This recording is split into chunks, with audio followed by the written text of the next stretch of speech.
দিন ধরে একটা মুরগি সুরগি ভাই না দেখি আজকে একটা মুরগি টুরগি নিয়ে বানাই তারি এই যে রে একটা আইতাছে দেখা যায় মুরগি সুরগি নিয়ে বানাই তারি ভাই জাম্বুরা বেচবেন নাকি তা? না ভাই বেচতাম না, দুইজনের তো বেচছিলাম। জাম্বুরা বিতে বলে শোনা পাইছে। কি এই জাম্বুরের ভিতরে শোনা? এই জাম্বুরা তো আমি কিনবই। আচ্ছা ভাই 500 টাকা দেন না জাম্বুরা দেলাইন।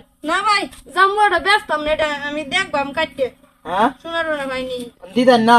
না ভাই দিতাম আচ্ছা 1000 টাকা দেন না, আচ্ছা দেলাই। না ভাই দিতাম না এটা আমি। হ্যাঁ তো বেচেন না? না। আচ্ছা ভাই আমার এই মানি ব্যাগ ভরাটি হয়, এটা মানি ব্যাগ সহ রেখে দিন, তো জাম্বুরাটা দেলাই। দিতাম হ্যাঁ। হ্যাঁ দেলাই। তা হোক। মানি ব্যাগ ভরাটি আছে রেখে দিন। আচ্ছা ভাই শোনো হইব এটা। আচ্ছা আমি যাই। দুইজন যেহেতু হুট কত বলদ জাম্বুরা বুঝতে বললে শোনা হয়। শালা কি কামটা করছে শালা। শালার ভিতরে মুরগি বানানি দিও না, আমার এই হ্যাঁ মুরগি বানাইছে শালা রে, কামটা কি